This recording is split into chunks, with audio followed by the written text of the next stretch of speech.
Hey everybody, peace, love, namaste. Welcome back to She Deity's Lock channel. Have you ever just wondered what kind of locks do you have in your head? Like when I say what kind of locks, I don't mean freeform or sister locks or anything of that nature. I'm talking about hair texture of locks. Believe it or not, hair texture plays a big part in your lock journey. And you might even notice that there are some differences that happen between the different hair textures during your lock journey. Now there are certain issues that are common in the lock community, such as lock flattening, hair going away from the locks, especially when you're trying to semi-freeform or freeform, and so on. But all of these can be linked to your particular hair texture during your lock journey. So I'm going to give you a little 411 and we're going to dive in and see the different hair textures and how they handle just being locked.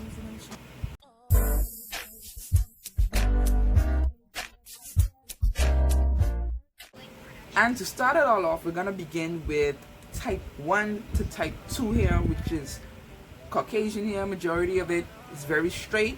Actually, they say type 1 is straight and type 2 is wavy. According to something that I read and I saw the chart. So I didn't even know there was like a type 1 or type 2 hair. Now, typically when these hair type individuals start their lock journey, it is very forced because their hair has no natural kink. So locking is very hard with their smooth straight hair, even wavy hair.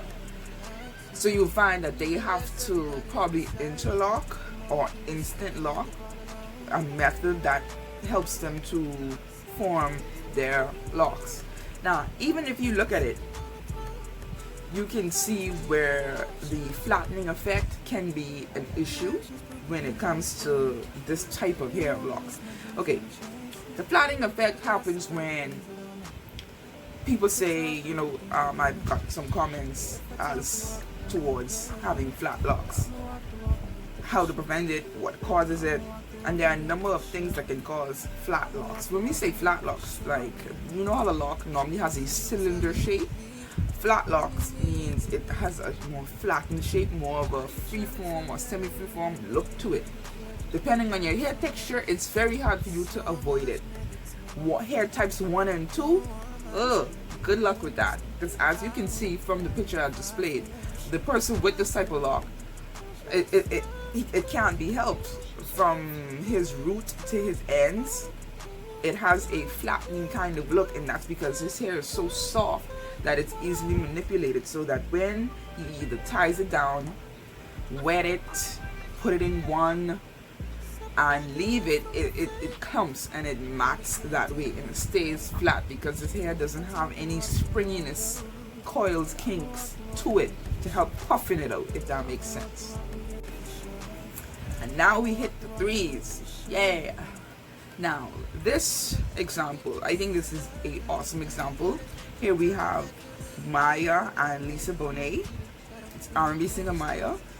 And you can actually look, and I think this is a 3A hair type. This is known as 3A hair type. It's a very deep, voluptuous curls. I would say voluptuous, like full curls. And if you look at Lisa Bonet's locks, which I think is so cool, they are so cool and so unique, you can actually see that same hair type in it. Because this hair is definitely a lot more wavy than curly, so it will have a similar effect when it comes to locking as the type 1 or type 2 hair. Next up we have 3B, and now we're getting into the kinks. Yes, I know you've seen some people with I never use the term good hair because we all know that's a farce, but with a softer or looser curl pattern, and when you look at their locks, the locks almost look fake because of the texture of their hair, and it has that beautiful coil curl, I wouldn't even say coil, that curl pattern to it from the root to the shaft. Their hair tends to be soft, almost like type 1 and 3A, but like they say, with it has more kink to it. So yeah, Because like I say, once you have that softer hair pattern, you will have the flattening of locks. Best thing I can say to avoid flattening locks for anyone is to not go to sleep with your hair damp, aside from mold, but the dampness of your locks, and then you're laying down, flattening them over time. It's just gonna keep happening, and it's just gonna create this whole flat lock look. Also, I would recommend rolling your hair. You don't have to retwist it, roll it, give it a good roll. For example, like if you notice that at some point it's starting to get flat, wet your hands and roll it out. Try to unflatten the flattenings, if that makes sense. And you just want to do the palm roll, but not like a real palm roll. You're just shimmying your hands back and forth, helping to loosen up that hair that's pressed and clenched together. Like, because that's all it is. The hair is pressed and clenched together. That's why it's flat. So you got to move it around, loosen it up. Also, keeping it in tight styles is a big no-no.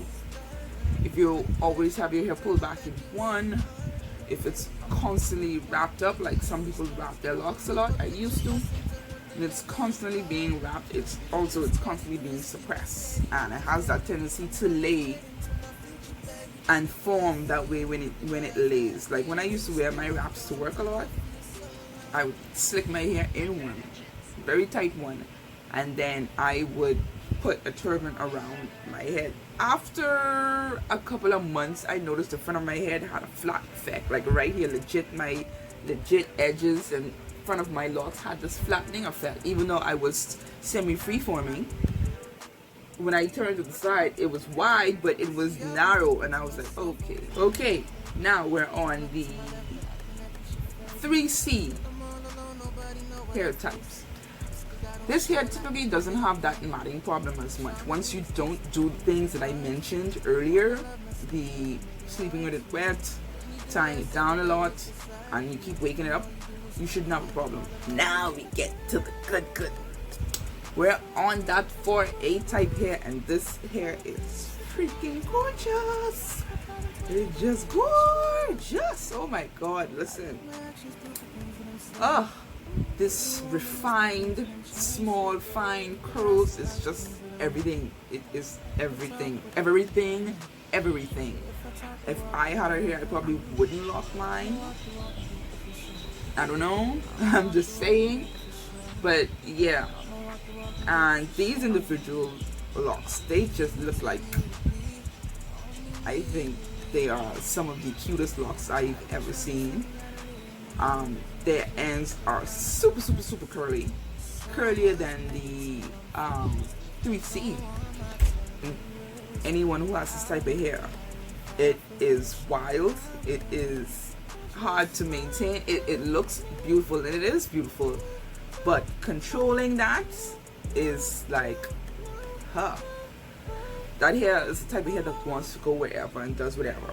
You're starting your lock journey with this type of hair, expect major frizz and poofiness, and your hair is just gonna look like it's trying to fly away on its own.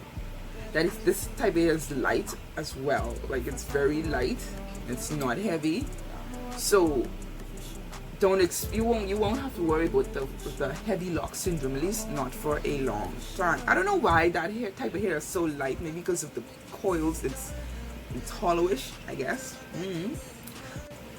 And now we are at 4B.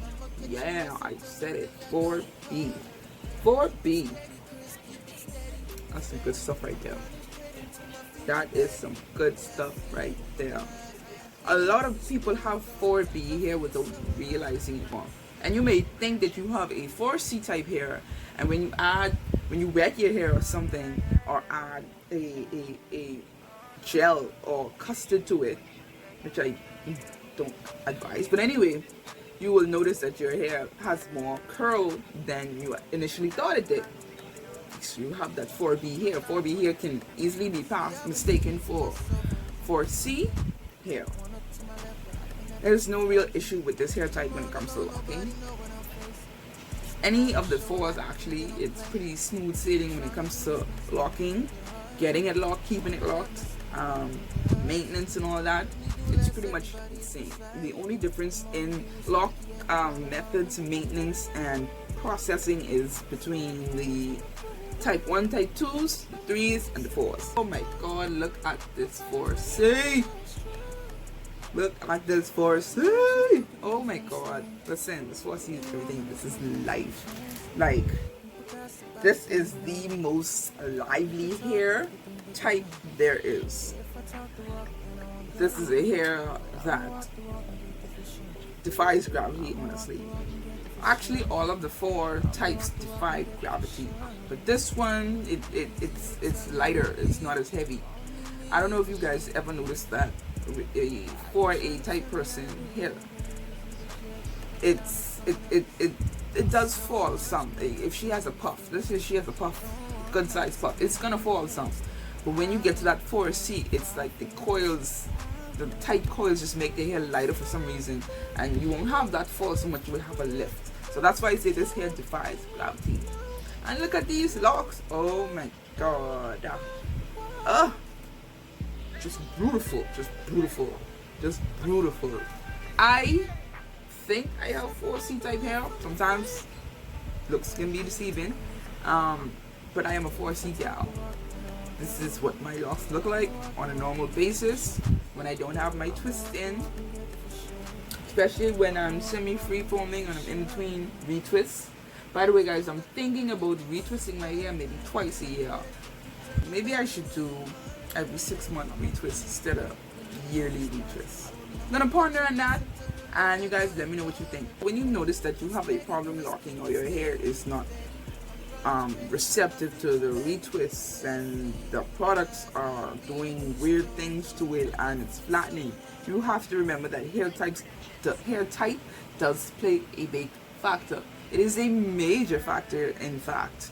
It's a major factor, in fact. But you want to know your hair type. Get to know your hair type first. And any loctician you deal with or go to should be able to adapt to your hair type. You can't treat everyone's hair the same. You can't start everyone's lock journey the same, process it the same, retwist it the same. It has to be according to that person's type hair. And that's all I got for you guys today. Stay safe, stay pure, stay locked.